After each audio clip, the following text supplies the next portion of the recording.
Hi, this is the second half of an analysis of Star Wars The Last Jedi. If you've not seen part 1, I'd recommend watching that before continuing any further. We just finished talking about Luke's character in the flashback revealing the nigh-on murder attempt of his nephew. On a few technical notes unrelated to character, I really enjoyed the audio and visuals of the scene. Unlike many in the film, I felt the whole flashback was well shot and structured. The sound design was expertly crafted, giving a heavy weight to the emotional impact the scene intended, and Mark Hamill's performance here was my definitive favorite.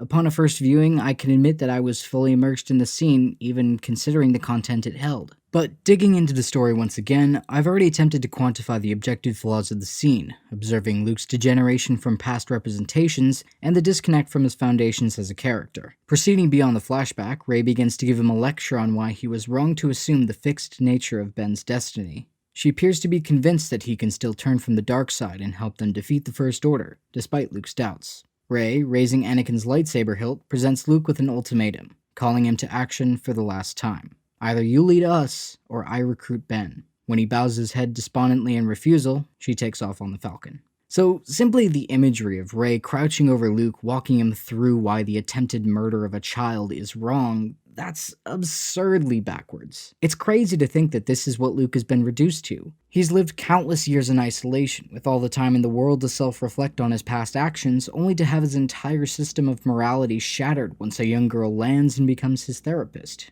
She tears his worldview apart, and he still is unable to properly understand why he's wrong. Luke is so utterly detached from reality that he turns down an opportunity to remedy the devastation that he himself has personally allowed to ravage the galaxy. The Last Jedi has turned Luke Skywalker into a passive antagonist, and by that I mean that Luke has the power to impact this war on a galactic scale, yet refuses on the basis that he believes the Jedi will make things worse. The irony, of course, being that by not doing anything, he is allowing the situation to become exponentially more catastrophic. Though it is important to try and see this from Luke's perspective, as emotion does dictate a lot of the actions we humans take. He is quite obviously a conflicted soul and doesn't appear to be thinking straight through any of this. Perhaps he had actually relived that night with Ben so many years ago, launching him into a mad fury, hell-bent on destroying the Jedi Order that had led to all of this. But regardless of the reason, it's clear that Luke can't by any stretch of the imagination be considered a hero character at this point, and one can only wonder why this icon of over 4 decades has been brought to this particular end.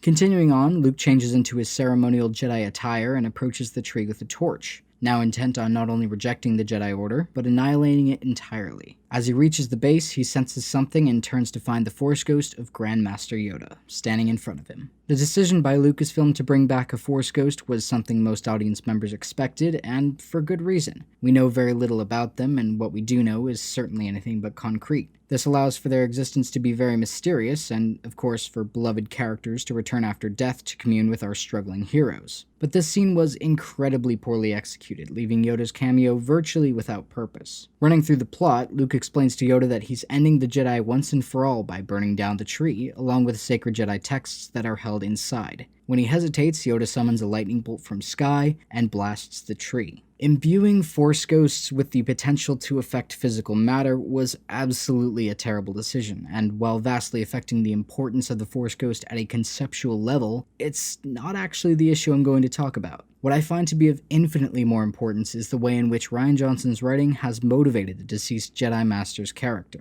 Given Yoda's film representations in the past, the actions that he takes in this scene are bizarre. As you may recall from The Empire Strikes Back, Yoda is introduced as a goofy green alien that's curiously prodding and annoying Luke, but is later revealed as a great warrior that only played up his naive facade as a means to test the young Jedi. He appears rather stoic and thoughtful throughout the rest of the film, and when he reappears in Return of the Jedi, he speaks in a mostly urgent and revelatory manner, as he is on the brink of death. At best, his depiction in The Last Jedi indicates a grave misunderstanding of what made Yoda so endearing in the original trilogy. At worst, it reflects an appeal to the lowest common denominator, a problem shown in many mainstream film franchises today. Intentions aside, Yoda's character should not be as cheerful as he is shown to be in the scene, especially considering the events that take place. An alternate characterization that would have fused effectively with the surrounding tone, pacing, and story would be, frankly, anger. Realistically speaking, Yoda should be pissed. And of course, I'm not recommending outright anger, as that would clearly contradict Yoda's passive Jedi nature. Instead, I'd suggest a more disappointed or scolding rendition of the character, because given the circumstances, it feels like he has no reason to be this giddy. Luke Skywalker, the man you personally trained in the Jedi arts, whose sole responsibility was to pass on his knowledge and skills, has abandoned his duty because he stopped believing in the Jedi. Yoda shows no concern for the actions and inactions that Luke has taken, and instead coddles him like a child who doesn't know any better. I imagine this was done because Ryan or Lucasfilm thought the fans would have a greater appreciation for a more pleasant representation of the character, despite the grim circumstances. After all, a hand-holding, encouraging Yoda cameo is better fan service than a put the green milk down and save the galaxy Yoda cameo. And while Johnson's intentions may have been pure, a cameo is still just that. A minor role of a prominent character designed to excite the fanbase and arouse nostalgia. The appearance comes off as incredibly superficial, highlighting a familiar face from other better films and presenting a few words of wisdom for the allocated 3-minute segment he's restricted to. Were he to be unshackled from his fan service restraints and appear as a more serious omen of Luke's fall from grace, the audience could have been subject to a vast pool of knowledge and history, filling in the gaps that Luke himself couldn't. It's apparent that Yoda's character has become more of a property now than anything else, which is unfortunate considering the near limitless options the writer had to expand and explore various avenues regarding the Jedi's history and the Force as an entity. And it's a big reflection on the superficiality of the film as a whole that the Jedi Order and the exploration of the Force as a concept was so underdeveloped throughout the plot. The missed opportunities just keep stacking up, but hey, if it gives you the chuckles, right? Once the tree is in flames, Luke attempts to retrieve the books from within. All the while, Yoda sits on a rock, giggling as the spectacle unfolds. Luke enters the tree, and a burst of flames swiftly sends him flying back into the grass. Yoda's actions here lead Luke to assume that the time of the Jedi is over, and Yoda reciprocates that Luke simply needs to look past a pile of old books. When Luke remarks at the importance and reverence of the texts, Yoda questions him, asking if he's read them himself, then goes on to explain that they weren't page-turners. So, let me stop here quickly. There appears to be a large contradiction throughout this scene that particularly surrounds Luke's conflict regarding the Jedi Order. Since his introduction in the film, we've grown to acknowledge his separation from the ideology of the Jedi, due to his distrust in their actions in the past. During the initial Jedi tree scene early on, however, we see a glimpse of something different. As Rey enters the tree, Luke tells her of the tree's origin and purpose, gliding his hand affectionately across the pages of the ancient texts. This and his traditional robes shows that he seems to care a great deal about the Jedi of old, yet immediately following this he explicitly claims that he will never train a Jedi again, and that the religion as a whole needs to end. This is shown to be an exponentially greater issue in this later scene where we see him struggle to actively burn the ancient Jedi tree, and is ultimately not up to the task despite all of the big talk and actions leading up to it. And when Yoda burns it down himself, Luke switches sides immediately, instinctively rushing to save the books from the flames. He's shown being blown back, then chided, as Yoda tells him he shouldn't care so much about those books. In terms of consistency, he has been previously shown to care about them, but he's completely inconsistent in his belief system. I have no idea why Luke believes what he believes. The old books are apparently significant to him, yet, if I'm reading the scene correctly, he hasn't even read them, which is strange in and of itself. Does he just not want the responsibility of being the one to end the Jedi? And if he's so opposed to the ways of the Jedi, why do we see him continuously changing into his ceremonial Jedi garments? If we were to be granted access to some more specific motivation, if we were even given a glimpse into Luke's mind at all, I don't think this would have been so much of a problem. I can accept the fact that he's deeply conflicted, but being mindless and contradictive simply doesn't incline me to sympathy. When Luke sighs in submission, Yoda clarifies that while the texts contain wisdom, Rey already has all the knowledge she needs. He then presents Luke the message of failure, instructing him to pass the knowledge on and learn from it. And honestly, that's a great message to tell audiences of all kinds. It also manages to connect with other elements throughout the canon, most clearly with Yoda's personal experience. As the Grand Master of the Jedi Council, he struggled directly with the faults of the Order and the issues presented to him by the Republic's bloating corruption. His faults, as well as those of the rest of the Order, allowed the Jedi to go nearly extinct and arrive in the current situation. It makes plenty of sense that this wisdom would come straight from him. It is, however, somewhat clumsy and direct in execution, and would have been more effective were it buried further in the dialogue. Subtext can be hard to accomplish, but the scene would have certainly benefited from it. After we end on a positive note with Yoda and a beautiful wide shot, we head back into DJ, Rose, and Finn's side quest. The trio make haste through Lightspeed towards the Supremacy on their newly commandeered ship. As Rose questions DJ's ability to successfully hack the breaker room, he insists on an upfront deposit, pointing out the Haysian Smelt medallion hanging from her neck. Finn resists, but after a quick thought, Rose tosses the necklace over to him. This action is meant to point out DJ's moral ambiguity and prove that he's not emotionally invested in the job, a concept that will appear again later. Briefly afterwards, Finn demands that he give the medallion back as it means a lot to Rose. His thought is interrupted, however, when he notices DJ stealing from the ship. Once he realizes that it isn't DJ's ship at all, he notes that it's better that he's stealing from the bad guys and helping the good, as opposed to the reverse. Going on a quick diatribe on the false dichotomy of good and evil, DJ points out that the previous owner of the ship provided resources for both the First Order and the Resistance, making the point that not everyone is strictly one side or the other. Apart from the childlike execution of this message, it again presents Finn's character as a naive and misguided protagonist. His reactions to DJ are similar to those on Canto Bight, where he's willing to castigate anyone who isn't quote-unquote on their side. DJ finishes by remarking that the conflict is a machine and the best way to live freely is to avoid it altogether. Returning to the Resistance fleet, their main cruiser is now their only ship remaining and is beginning to run low on fuel. Poe confronts Holdo about their lack of a solid plan of survival, demanding in distress that she tell the crew that they still have a chance, something many in the audience were able to greatly empathize with. Holdo's response here is one of the worst justifications in the film, citing Leia by saying that you will be worse off if you have hope only when you know it exists. The exact quote was, "Hope is like the sun. If you only believe in it when you can see it, you'll never make it through the night." This is possibly one of the most nonsensical notions put to film. It's completely ignorant of any idea of hope previously established in the Star Wars universe, and even by Disney's newer installments alone. Hope is not some monetary unit that you can use up arbitrarily, and neither is it some map to success that you can navigate to victory. To act confidently without hope is living in a fool's paradise, but the possession of hope is an inherent confidence booster. There is no diagnosable or statistical disadvantage to possessing hope, even if it's falsely based. Holdo is encouraging the crew to have faith in her as their leader when she hasn't provided a modicum of credibility to begin with. We've been told she was a great leader in a previous battle, but as this is the first we're seeing of her, we have no idea if she is to be trusted.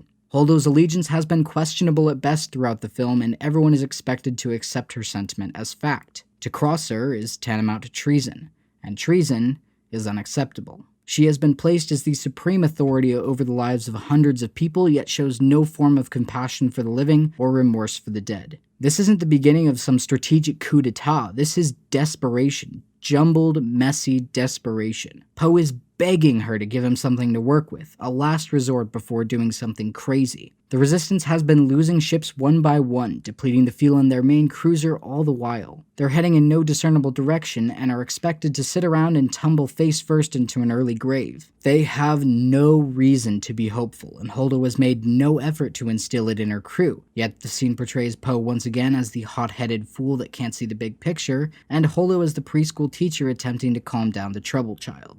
Poe quickly realizes that Holdo is fueling up the transports in order to abandon ship, and rightfully becomes outraged, calling her a coward and a traitor. It's at this point where it would be important to question her true motives. Holdo does in fact have a plan of survival, but is still refusing to reveal it. All this does in this scene is move the audience's perspective of Holdo into a more unfavorable position. We are even shown massive visual indicators through Laura Dern's acting that Holdo is hiding something and doesn't want to reveal her true intentions. Malice and deception are ever present, and the filmmakers beat us in the head with these cues only to ignore them later. In any event, Poe has a somewhat cathartic freakout, as one does. Holdo orders him off the bridge, and we cut to Finn and Rose being alerted on their stolen ship.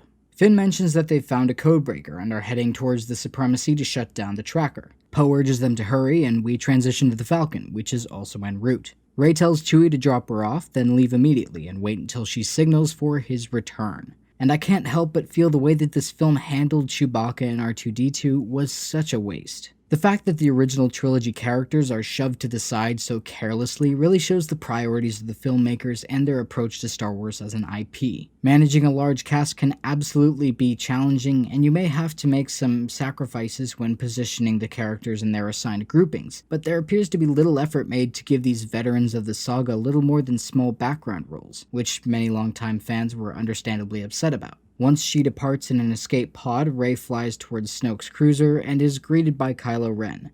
To her apparent surprise, she's quickly handcuffed and escorted to the Supreme Leader's reception chamber. Finn, Rose, DJ, and BB-8 then approach the First Order fleet from the underbelly, and sneak in with the help of DJ's super hacker skills. Blip, blappity, bloop. We cut back to Holdo, who, immediately after making it clear that she does not want to talk to him, is berating Poe once again. She's now standing in the hangar while the shuttles prepare to evacuate rather than commanding the ship from the bridge. It's incredibly obvious that the only reason they did this was to allow Poe to organize a mutiny when he's not actually allowed to speak with Holdo. Yet again, an example of lazy and convoluted writing getting the better of the story. So, Holdo goes out to the ships, Poe gathers a few mutineers, and Holdo and her officers are held at gunpoint, while her guards are, conveniently, nowhere to be seen. And rather than taking them to the brig, which has already been established to be useful, Poe leaves them standing in the hangar and tells his fellow mutineers to stun them if they move. On the Supremacy once again, we see a menacing ship that's not a ship at all.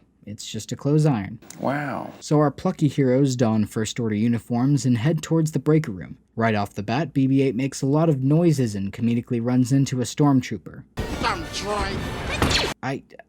I don't know how this hasn't gotten them caught already. An evil Nazi droid diabolically turns its head to scan BB-8, then we transition to Rey and Kylo in a nearby elevator. Rey begins to speak to Kylo Ren as Luke did to Vader in Return of the Jedi, though only having a fraction of the Jedi knowledge he did at that time. It's become increasingly obnoxious to see her, just as we did previously on Octo, talk in such an authoritative manner without earning any of the benefits granted to her. She expresses her convictions that Kylo can turn and become Ben Solo once again, as she can sense his conflict. He, however, seems to be convinced of the opposite, believing that Rey will join his cause. Despite how much this idea of Rey potentially having a strong pull to the dark side has been set up, it's never paid off, and it is in fact outright rejected throughout the film. When meditating on the cliff with Luke, her desires were shown to be selfish, but nowhere near evil. That could have changed somewhere down the road, impacting her actions and mindset to be more nefarious, but she remains the perfect saint she's always been. Kylo then reveals that he saw who Rey's parents are in a vision. So, just like earlier, they're setting up something here that was concluded in the last film.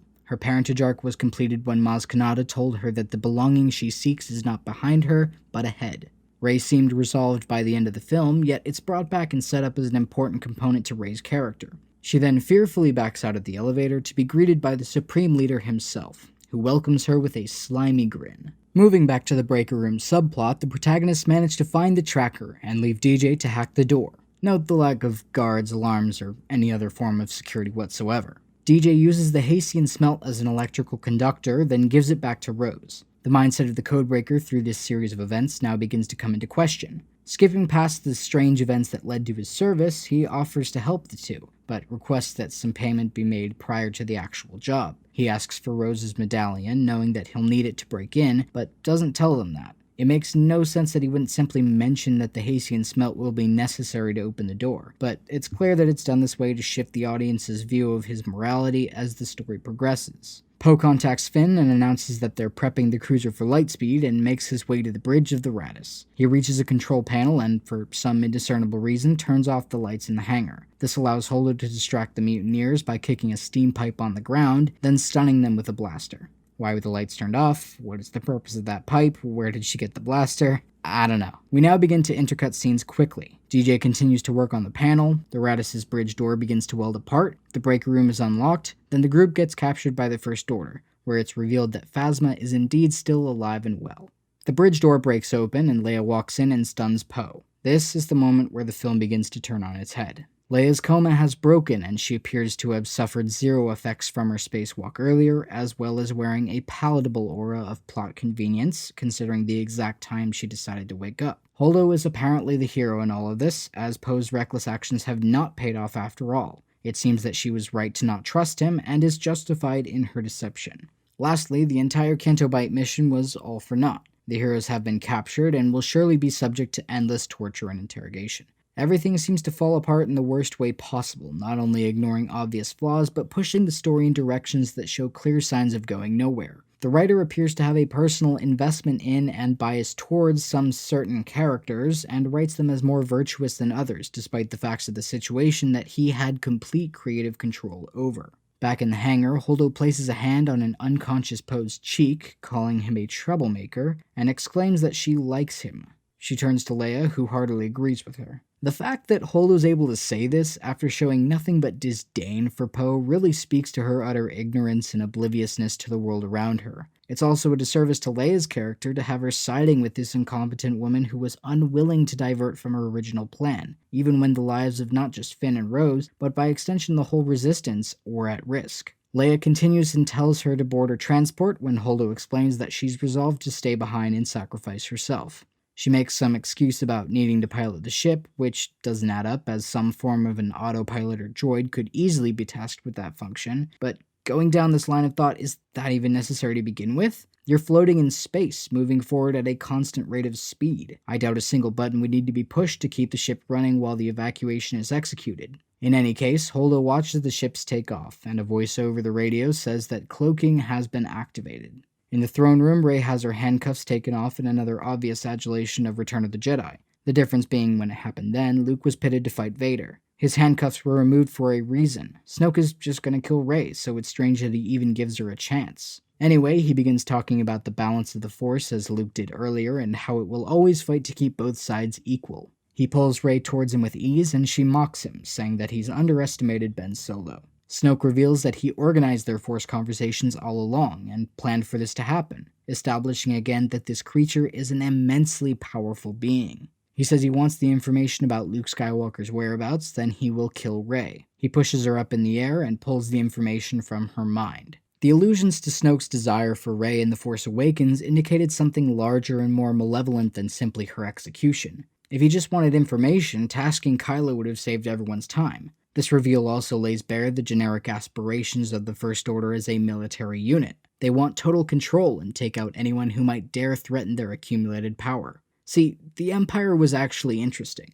Rather than the grand plans, we were shown the day-to-day goals and strategies of the Imperial leaders. A senatorial assembly was recently disbanded to make way for a totalitarian regime run on fear. But even before the Empire became what it was in the original trilogy, the pathway to its formation is an incredibly engaging story rooted in political realities. The First Order is so brutally underdeveloped that we barely have a grasp on who they are, where they came from, and what they want. We can assume that they're after power, but not much more can be determined. And just as the Emperor was the character representative of the Empire, Supreme Leader Snoke is the representative of the First Order. And I would posit that the best way to solve this problem would be to improve and expand upon the information we're given about Snoke. But as we'll soon get to, no such effort is made by the writer. Briefly back to Poe again, he wakes up on an escaping shuttle and is alerted by the fact that they've left the ship. Leia calls to him and explains that Holdo had a plan the whole time and refused to tell anyone but the officers. I've spoken to this point extensively already, but I'd argue that Holdo is possibly the worst written out of everyone in the film. Her character is purely a vehicle for events to happen and conflict to artificially surface. No action she takes is made with a fragment of realism or logic, and looking from the perspective of the audience with how information is revealed, her story is so ineffectively told.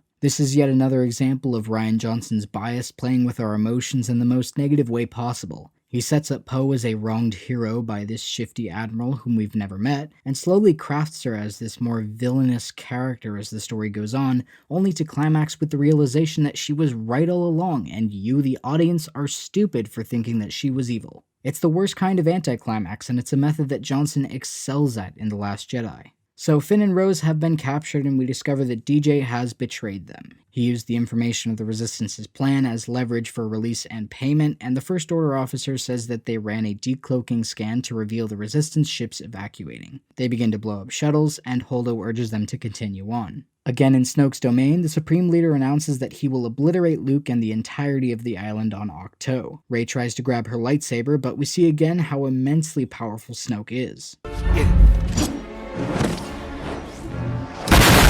Next, he drags her over to his window, looking again far too much like another moment in Return of the Jedi. The Emperor had set an elaborate trap for the rebels, while Snoke had no idea that they were even there until a few minutes ago, if at all. Rey grabs Kylo's lightsaber, somehow breaking from Snoke's grip, and charges at the throne, only to be tossed back in front of Kylo. Snoke then presents his apprentice with the opportunity to kill Rey and complete his training. A strange moment once again, as it was foreshadowed in the previous installment as a grander feat than the murder of a restrained, helpless girl. The Supreme Leader then begins a theatrical speech on the loyal servitude of Kylo Ren and the ability to see his every move. Now, this is where things get super weird in terms of the Force. Snoke claims that he sees Kylo's mind and his every intent. As he prepares to turn his lightsaber to face Rey, Kylo Ren simultaneously manages to turn Anakin's lightsaber on Snoke's armrest without capturing his attention. Snoke then predicts he will ignite his lightsaber and kill his true enemy. The first big climax of the film is revealed, and Snoke is killed, cut in half by Ben Solo with a Force trick. The Force power used here is very unique.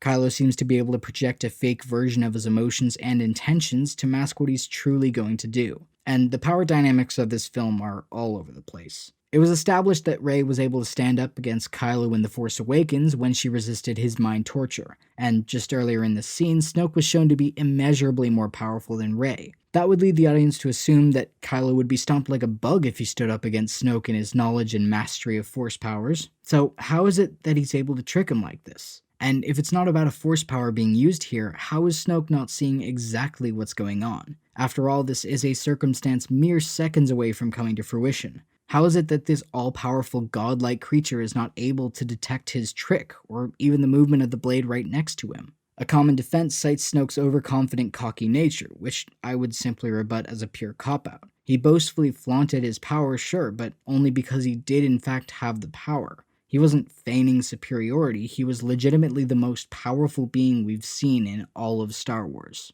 But this is completely ignoring the prime factor, which is he's dead. The writer has killed off the main villain without a hint of who he is or why he's here. This is presented as if all the pieces are in place, but that really couldn't be further from the truth. Undermining the character's potential and logic for a surprising change in the lineup did not equate to a well-written scene. Now faced with a new challenge, Rey and Kylo join up to fight against these Praetorian guards. Setting aside the poor choreography, there is a similar issue to Leia's space recovery here, in that there is no emotional investment in the fight. You as an audience member understand that Kylo and Rey have just teamed up, and they'll now have to challenge a few lackeys of the main villain that they've already killed. The reason why trials in storytelling become progressively more difficult is so that conflict can be resolved in a climax. It's hard to be worried about what's going to happen to these characters in this fight since it's clear that they're both going to survive unscathed. The stakes have disappeared. So we see the Resistance continuing to escape, then return to Finn and Rose standing off against DJ. His defense is that his arrangement with the First Order is just business, continuing his opportunistic campaign against choosing sides, which is in line with his character. But when Finn says you're wrong, and that he may in fact have a personal investment in who wins the war, DJ admits that he could be right. And this had the potential for a defining character moment. Finn has been set up in this film as a character determined to reject the organization responsible for his indoctrination, but is still not fully committed to the Resistance. His experiences throughout the story are supposed to move him more towards the mission statement of the protagonist, but his arguments are quite honestly delusional. His rampage against the injustice of Canto Bight was so poorly constructed that this moment falls entirely flat. Besides that, he has already proven to be loyal to the Resistance after leaving the ship to help Rose. It doesn't have any impact here as there is no revelation or change. Finn is simply restating his commitment to the cause. After their victory over the guards, Rey insists that they save the fleet. Ben then affirms his perception of letting old things die as he pleads with Rey to join him on his conquest of the galaxy in order to bring forth a new order. Yet another unsuccessful homage to the original trilogy, this scene is a complete backtrack on several elements that have played into the story up until now. Primarily, Kylo's actions regress his character to a standard cliched villain role. Personally, I'm all for him and Rey going off and doing their own thing, but the way it's presented shows that Kylo's desires are terribly superficial, wanting only to form a new government, not unlike the past 3 galactic governments that have been overthrown. It's not so much a problem of what the filmmakers did, but the opportunities they had to do something new. Kylo Ren doesn't need to care about the galactic struggle. Maybe he wants to roam the Outer Rim in search of himself, or teach Rey the secrets of the Force that Luke was unwilling to. There was so much potential, but once again this reversion to the norms of the film's predecessors is indicative of Rian's overzealous admiration of original trilogy references. Kylo tells her to let go of her attachment to the Resistance, then very jarringly, Slamcut segues back into a conversation about her parents. He manages to coerce her into revealing the truth that her parents were nobody. In truth, they were junk-trading alcoholics buried in a pauper's grave on Jakku. Rey isn't special. So let's first go over how this story is told, then the effects it has on this reveal. Rey's character is one of the few that has a substantial amount of time previously devoted to her story in this trilogy, in turn allowing for her motivations to become clearer and more relatable. The Force Awakens provided information mostly through visuals, explaining that she's slaved over the same work her whole life and dreams of flying away, but is tethered to the planet by a longing for her wayward family. She reluctantly embarks on a journey off-planet, eventually arriving at the castle of Maz Kanata, where she reaffirms her desire to return home.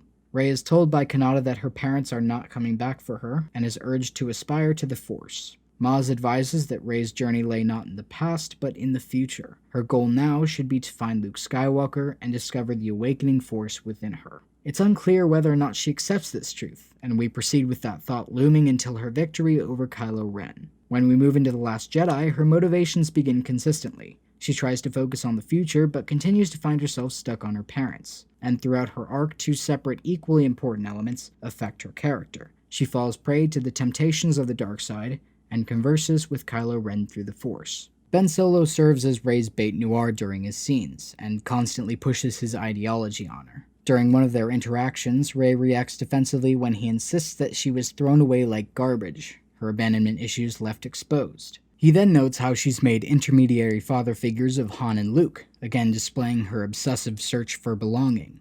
Presenting the theme of the trilogy, Kylo's mantra of destroying the past enters, reinforcing the meaning of Rey's struggle. His influence here reverts her focus from that of a future in the Force and moves it back into her familial past. It's at this point in the film that Rey is supposedly at her darkest, but is motivated, of all things, by her desires and need for kinship. And this is where the second element comes in. I've always been fascinated with the purpose of Rey's dark nature in the Force, mostly because of its complete irrelevance to the plot in any progressive way. It could have been erased from existence without much falling apart in the story. Where it does play a role, however, is in Rey's desire to know her parents. Now, desire can certainly be a path to the dark side, but Rey uses no controversial means to contradict her particular end. When training with Luke, she cascades into a deep state of meditation where she sees a dark cave that offers her something she needs, later revealed to be the true faces of her parents. It becomes clear that Rey holds no false hope anymore and accepts that her family isn't ever returning to Jakku.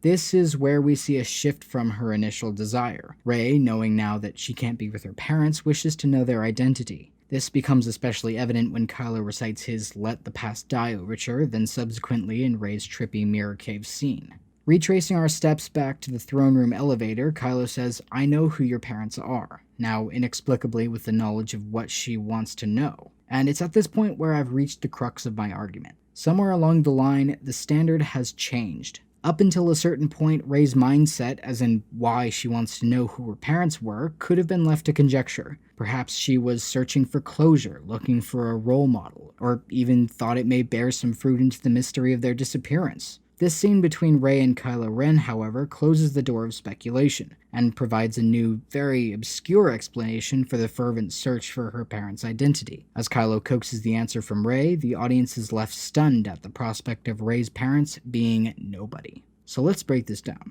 This moment is supposedly built from the foundations I've just described, and try as they did, the reveal ultimately results in an anticlimax, diverting from the original premise to explore Rey's personal significance. It would appear that Rey has a purely arbitrary inferiority complex based on how special her parents were. Rather than saying they're dead or they didn't care about me, she opts for the word nobody, as if to contrast it with her parents being somebody. Her desire has moved substantially from kinship with her parents to understanding their actions to knowledge of their identity to finally prominence. This single line shifts the conversation into a dialogue on what can only be construed as Rey hoping her parents are of some galactic importance. This is presented as Rey equating her own personal significance to that of her parents, as if to say that she is nobody without them, but also if they're nobodies, she is also a nobody.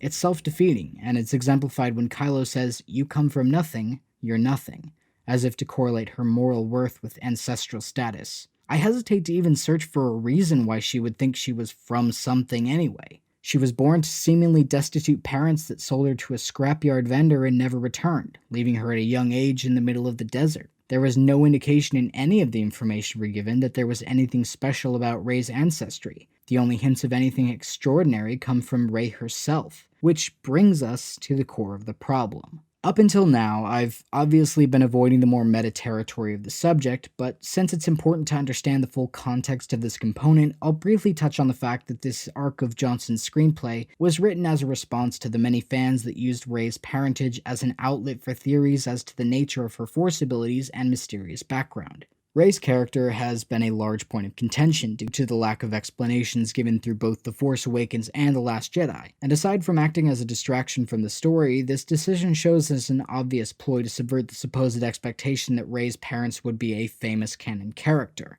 as many had hypothesized.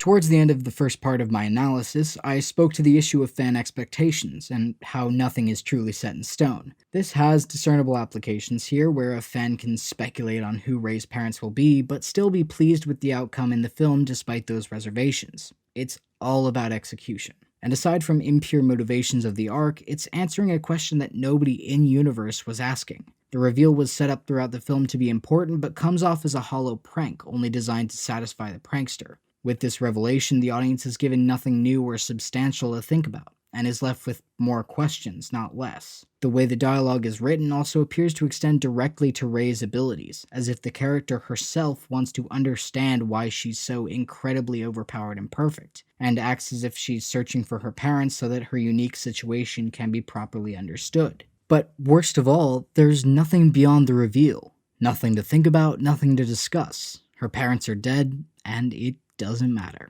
Rey's ambiguous mentality through her arc has prevented insight into her motivation and left the audience to grasp at straws as to what she really thinks. All she's cared about previously is having a sense of belonging in the universe, having her parents be there for her, and them having not left under some hateful pretense. Not only does this reveal diffuse any stakes previously set for her individual story arc, but it prevents a stream of information that could have added to the entirety of the world, lore, characters, and story. First and foremost, it doesn't solve the problem of Rey's abilities, but past that, her parentage could have simply built out the world a little bit.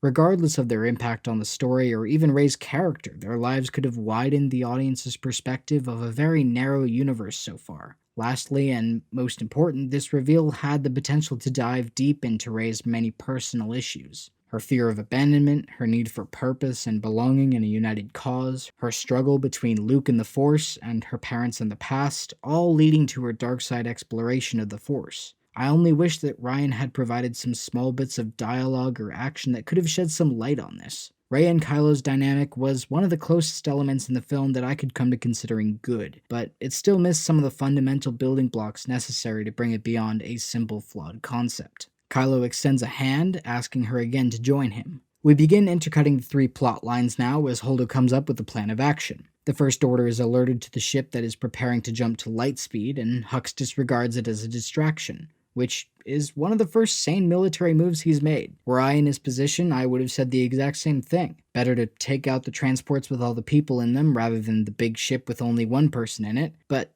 then again, I'm no galactic military leader, and as we all know, this ends up being a poor judgment call. In the throne room, Rey decides against Kylo's offer and pulls Anakin's lightsaber towards her, and both she and Kylo fight for control. In the hangar, Phasma orders Finn and Rose's execution by laser axe, so that's neat. I don't have a problem with laser axes in a different context, but if you're attempting to make an execution hurt, beheading them is not the best method to go with. A stomach wound from a blaster would be a much more painful death. Meanwhile, on the Rebel transports, Poe realizes what Holdo's suicide plan is, and we see her punching in what I have to assume are coordinates. The ship turns towards the Supremacy, and the First Order crew becomes panicked, indicating that they understand the maneuver she is about to pull. Rey and Kylo still fight for control over the lightsaber, and we can see it beginning to crack. The executioners raise their axes to kill Finn and Rose. Holdo activates the hyperdrive. Rey and Kylo split the lightsaber in half. Then comes the most beautiful and awe-inspiring shot of the entire film.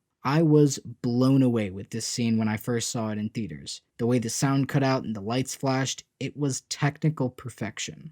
Upon review, however, it became apparent that it raised some legitimate questions as to the ease of this strategy. The question of why this hasn't been done before begins to float around when it could have been simply avoided by establishing it as a story element. It's certainly possible to create this scene to make sense, but I suppose that'll be for my rewrite. So the Resistance speeds off towards the old Rebel base, and Finn wakes up to find himself being pulled by Rose in the destroyed hangar. Amidst the wreckage, Phasma and friends are reassigned to the other end of the hangar for a dramatic entrance. In terms of editing, this scene transition is executed quite lazily, presenting the explosion as having affected everything surrounding the villains, but leaving their uniforms spotless, their formation unbroken, and their heavily armored vehicles intact. On a character note with Phasma, she shouts as she raises her weapon to fire, and I find that this element has become outdated and pointless, as Finn appears to be fully conformed to the ideals of the protagonists, and has seemingly no connection remaining to the First Order. Calling him a traitor is mostly distracting, since it only serves to remind the audience that Finn was actually a stormtrooper at one point, despite showing no signs of deeper character at all.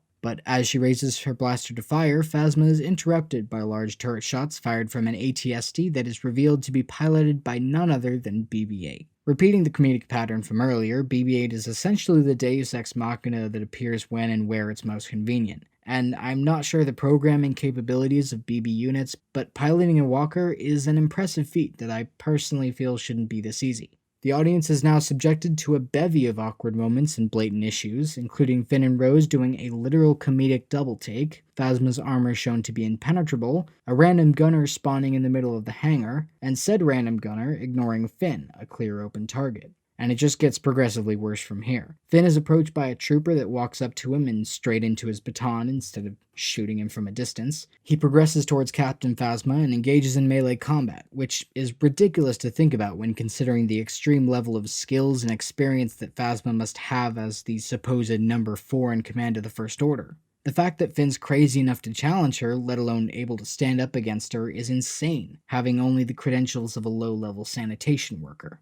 The scene progresses with Finn's death being baited, mysterious guns reappearing, and a final KO shot to the head. Phasma gets off one more quick line, then falls through the floor and to her death. So this character that was shafted in the previous film once again has been cast aside for a superfluous victory for the heroes, allowing them to pat each other on the back even more than they already do in the film. Captain Phasma was never a character, but certainly had the potential to be one. Rian has not only given her the most unsatisfactory death imaginable, he has denied J.J. Abrams the ability to continue her and effectively Finn's story onto the third installment, where there could have been some possibility of investment or catharsis in a climactic finale. So Finn, Rose, and BB-8 escape in a First Order shuttle and make their way to the planet Crait. Meanwhile, Hux watches as Snoke's corpse crumples to the ground, then demands that Kylo Ren explain what took place. I suppose Rey managed to regain consciousness early, as luck would have it, and escaped on Snoke's personal ship. I do actually like the moment here where Hux attempts to assassinate Kylo while he's passed out. That felt very in line with his character and wasn't glossed over with unnecessary slapstick, which I appreciate. It's here where Kylo formally takes command as the new Supreme Leader, going against his own theme of the film through his conformity to the tenets of villainitis. Choosing to actively seek out his past in order to kill it seems counterproductive to the base concept of letting something die, which opens up some obvious flaws in his original proposition. Kylo Ren is now so bent on killing the past that he's willing to head a galaxy-defining military that will put him at the center of the potential indefinite conflict in order to do it. The audience is then transported to the salt planet of Crait, where Finn and Rose dangerously risk the lives of innocent Resistance bystanders to land their ship inside the fortified wall. As one does. All of our heroes are together once again, and they begin to formulate a new plan of escape, pulling out old rebel equipment, putting up shields so they can't be hit from orbit, and attempting to contact allies in the Outer Rim.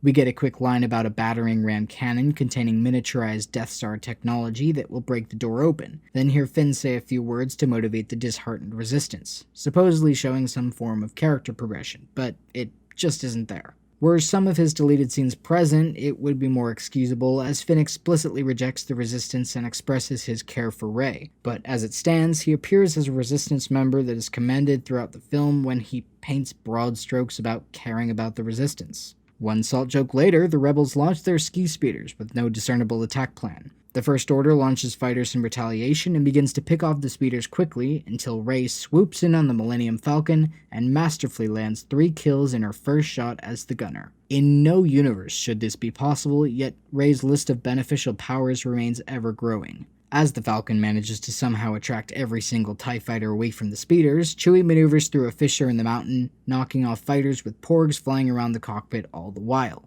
As the Resistance crafts begin to close in on the cannon, the First Order walkers begin to concentrate their fire on them. Poe orders the group to retreat, I assume referring to his evolution from the beginning of the film. But unfortunately for the writer, these two situations really aren't comparable, and contain a completely different set of circumstances. I spoke pretty extensively on Poe in part 1 of this analysis, and part of what I discussed was how he did nothing immoral or insane during the Dreadnought scene. His crew followed him in, and they did the job. It cost them, but they accomplished what they came to do. Here, Poe is shown still to be infected by Admiral Holdo, and orders a retreat to show his growth as a leader, putting the lives of his soldiers above the goal. But at this point in the film, the goal is all they have left. The lives of their soldiers are irrelevant if the First Order manages to break through that door, and this appears to be their last chance to take out the cannon before it does just that. Finn, in his resistance fever, charges ahead against orders. Rose protests, but he doesn't listen and instead races into the eye of the storm. Finn is finally receiving a piece of a character arc.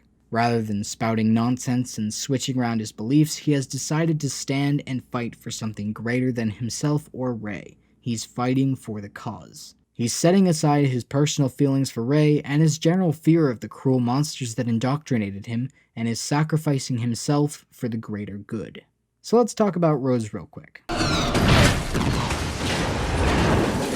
Rose is probably one of the most misguided characters of the film, nay, the franchise. And that's saying a lot. As opposed to the intentionally goofy and stupid portrayals of characters like Jar Jar Binks, Rose was dubbed the serious voice of reason, her messages played to a symphony of strings in the hopes of coming across as thought-provoking. So she rams her speeder into Finn in an ironic attempt to save his life, and he quickly runs up to her crashed ship and asks her why she stopped him. She replies by saying, "I saved you, dummy. That's how we're gonna win.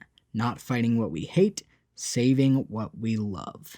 And cue the collective eye rolls as she leans in to kiss Finn on the lips as the First Order cannon penetrates the Rebel base, leaving the remaining Resistance members open for the slaughter. And I couldn't help but laugh at Finn's expression this entire time. The man looks like he was gypped by some shady death stick salesman. To prove how ridiculous Rose's argument is, I need only one example. Paige Tico, by operating as a bombing ship's gunner, fought for both the preservation of the Resistance and the destruction of the First Order. It's not a binary choice to be made, but a harmonious balance of chaos and order. You cannot save what you love without sometimes fighting what you hate, a sentiment especially true in wartime. In any case, this message is another one of the worst, on par with Holdo's insane point on hope earlier. Kylo orders Hux's troops to advance, then we transition to the Resistance to discover that no one will come to help them. The Resistance has lost. Now, this next scene, with confined context, is another one of the best constructed of the movie, and you'd be hard-pressed to find a fan that didn't appreciate it.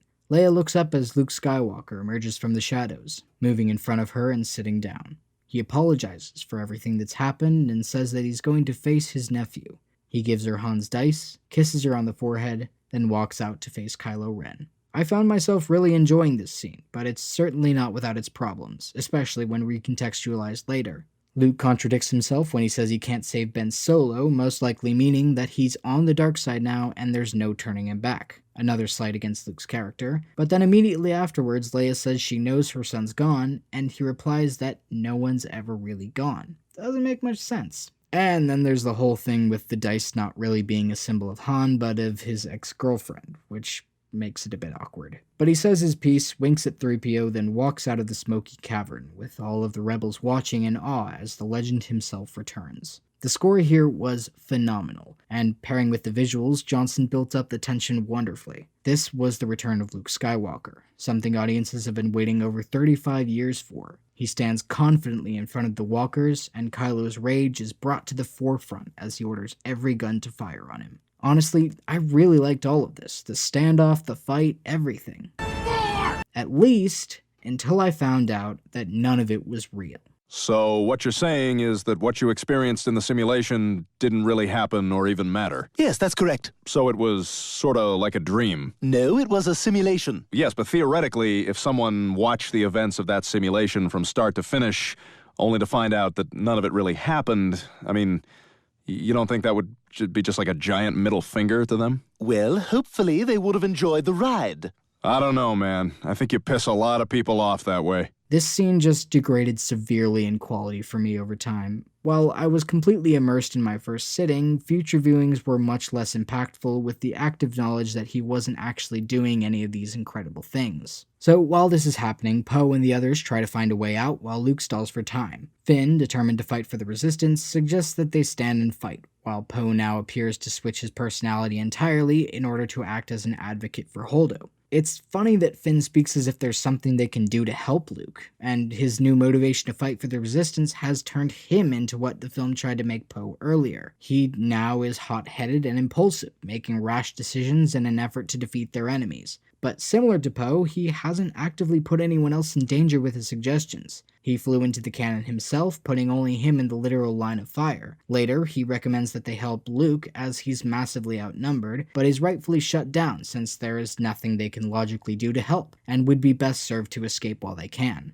The message doesn't work if the risk isn't the same. So Poe discovers that the Crystal Foxes have disappeared, and Leia gives everyone permission to like him again. Rey looks for them from above, and the Resistance find an exit covered by a rocky avalanche. She arrives on the other side, and calls back to a joke about lifting rocks, then proceeds to lift what I imagine must be several tons worth of rocks, seemingly without effort. Rey experiences no strain or difficulty in doing what to even Yoda would be considered a near impossible feat for someone like her, having only been involved in this world for about a week. Again, Rey's limitless skill set adds even more questions to her origin and solidifies her seat as the most powerful character in the film, defeating both Kylo Ren and Luke, and nonchalantly lifting several thousand pounds of boulders as if it were a single stone. Finn runs up to hug Rey, and I was briefly reminded that they were almost a thing in the last movie, and it brought me into an utter state of confusion as to the directions in which this film chose to go. Luke speaks to Ben in what seems to be a half-apology with hints of mockery trickled throughout, making it even harder to believe that this is the same character when Kylo finally charges in anger and slashes Luke. It's here that we discover why Luke looked so different and was so unaffected by the lasers, and it really pulls the punch out of the impact of his return.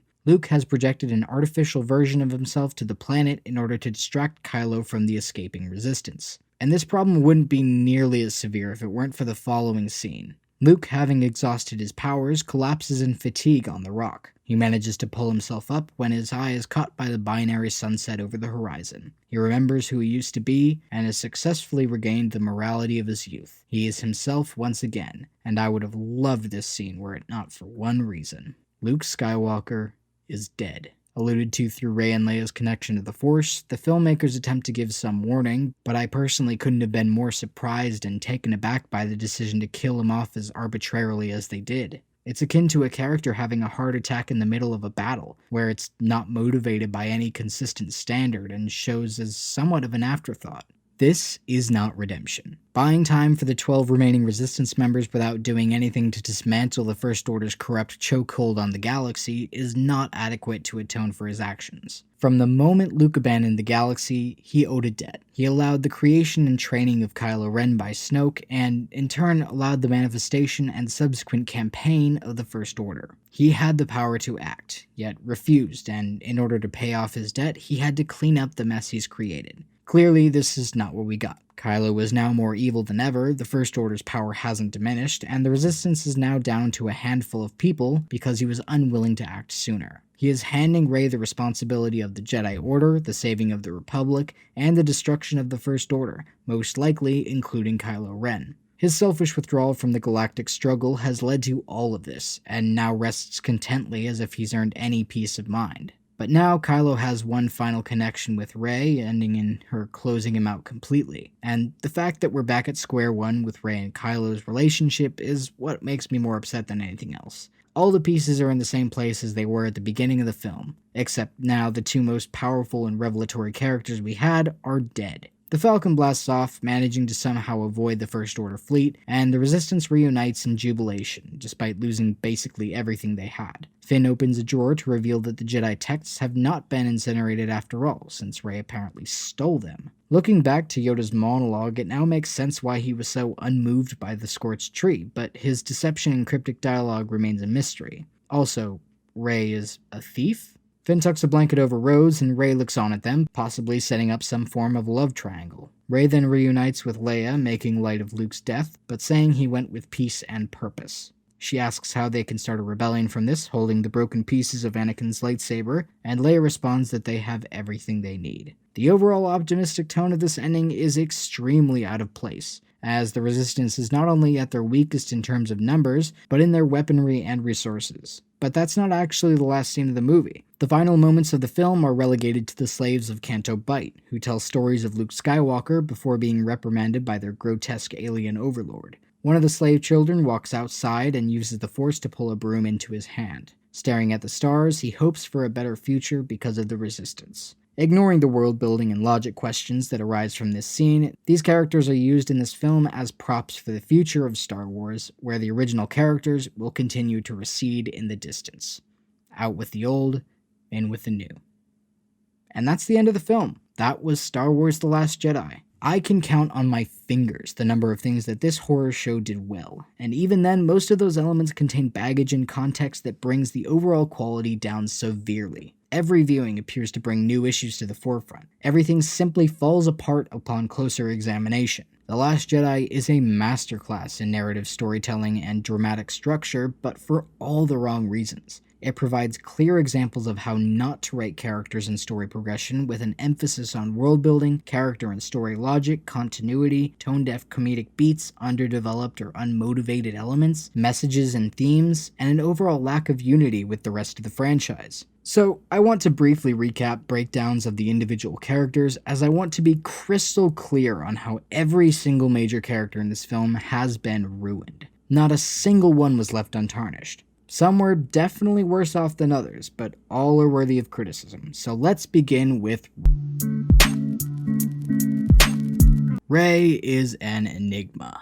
She is the single largest question mark that could be planted on the Star Wars universe, and yet the audience is punished for trying to understand her. From her introduction in The Force Awakens, there were extensive unanswered questions that could have been brought to light in this film. Her powers, her prowess, her knowledge, her potential, why she is where she is, why she of all people is so special. All of these things could have been utilized to the writer's advantage in creating an engaging story grounded by a realistic, human character. But her writing potential was squandered as her backstory was made even more cryptic through a nonsensical plot thread revolving around her parents. Rather than understanding why she's special, her exceptionalism is further cemented as something inherent to the character, as if it's pointless to look for a deeper meaning anywhere. She's just as much a blank slate now as she was 2 full films ago, and it's really sad being as she's the new main character of the franchise. But more than that even, the issues present in The Force Awakens have been enhanced and aggravated by The Last Jedi in practically every facet possible. Language, technical skills, weapons skills, force powers, no stone is left unturned. She doesn't work for any of the powers she receives. She is better than all of the characters we previously loved. In fact, she's flawless in everything she endeavors towards and manages to definitively stomp on the graves of the heroes of past Star Wars films. Rey is one of the least relatable characters in the saga, without a shred of nuance or understanding.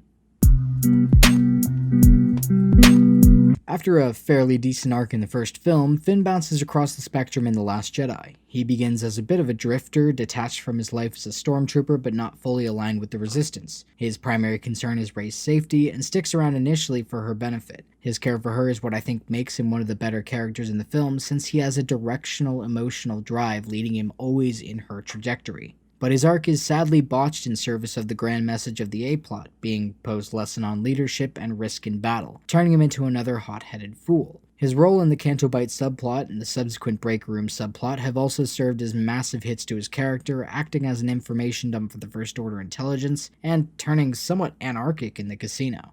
And while he may have been one of the milder character failures, he's a failure nonetheless. Just a goofy ex-stormtrooper with a felony record for parking improperly on a resort town he helped to destroy.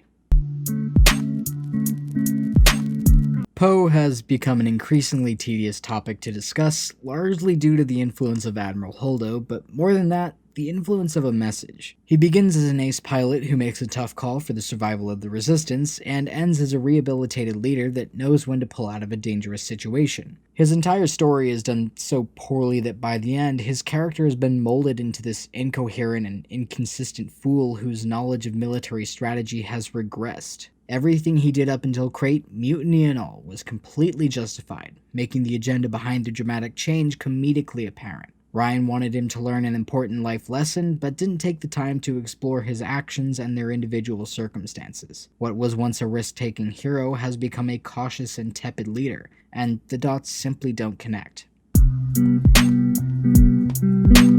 From the very onset, this character suffered from failure to launch. Not only is her story woefully unremarkable, she's placed on a soapbox as though she were the first to condemn slavery as a morally bankrupt system. Her impact on Finn's character is akin to Holdo's on Poe, and leads into these strange justifications for abhorrent acts. But aside from being preachy and childish, the writer has attempted to give her a romantic connection with Finn when there was virtually no chemistry whatsoever between the two. It's such a strange moment to see a side character kiss a main character whose prime motivation thus far has been another girl, especially when synced to the most ironic explosion in the history of cinema.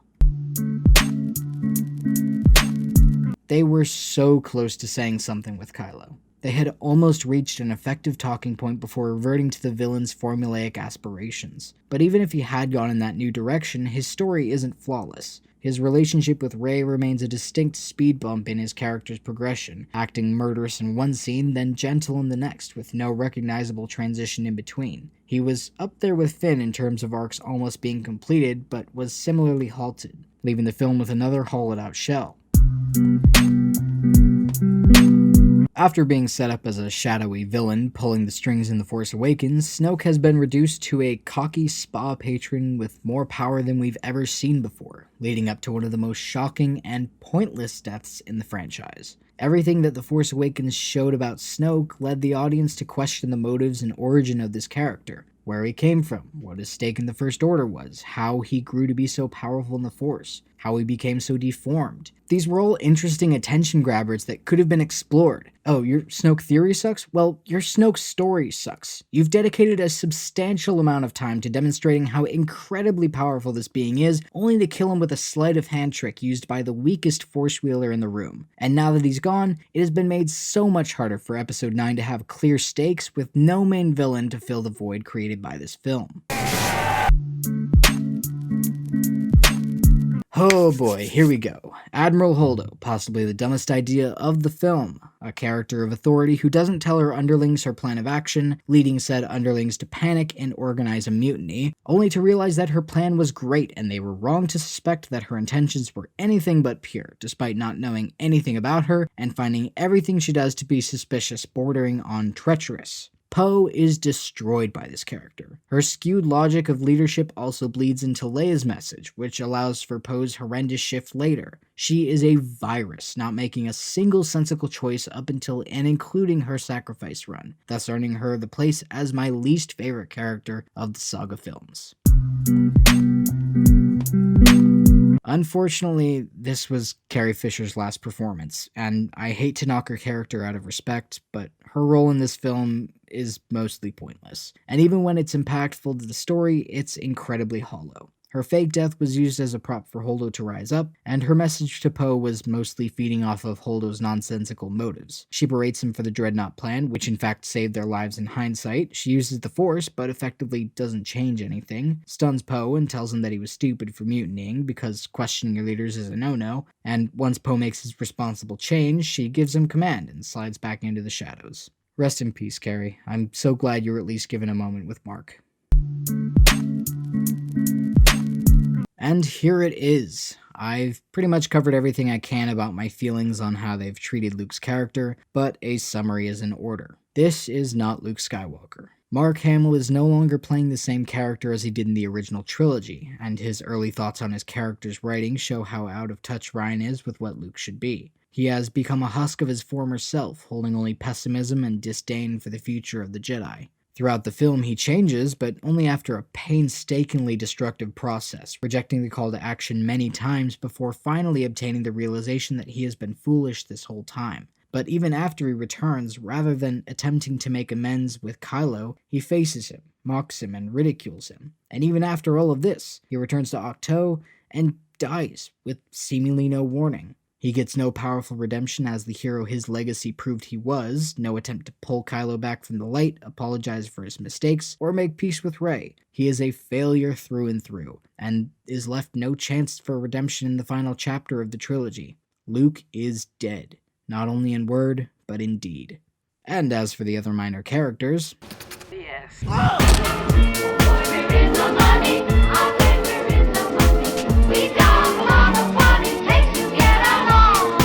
something I would recommend to anyone interested in learning more about the construction of The Last Jedi is to actually check out the bonus features. It contains several additional pieces of content, including a director's commentary on the film, as well as a documentary called The Director and the Jedi. The commentary gives a few insights into Johnson's thought process when creating the film, but the documentary really dives into the emotion and vibrance that comes with making a Star Wars film.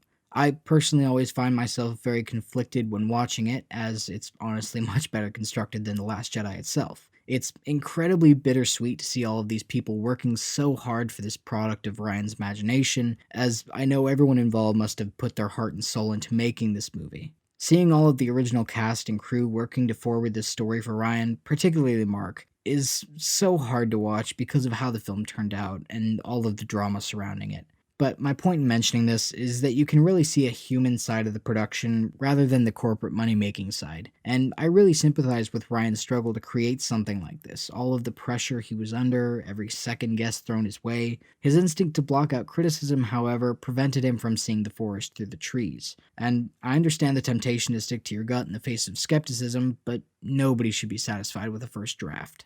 The passion was there, but inevitably, it ended in failure. Thank you for hearing me out and listening through to the end. There was a lot to get to in here. If you dig my content, feel free to suggest other films that you'd like to be explored more deeply, and if you want to follow me more closely, I've posted dedicated social links in the notes. I continue to put a lot of time and effort into the construction of this series, and hope that by now you're ready to see a clean slate version of The Last Jedi. In it, I'll be presenting my 2 scripts and going through the process from conception onwards, notating everything I did to make it into the final product. Until then, thank you again for watching. See you all next time. Juice is temporary. You know, anyone can obtain the juice. I mean, you could say that just because you got a nice car, I'm like, oh man, you got the juice. You know, it's something that kind of comes and goes. Sauce is forever. That's the sauce, man. Sticks around. Feels a little bit more like a bit more gargly. Cool, all right.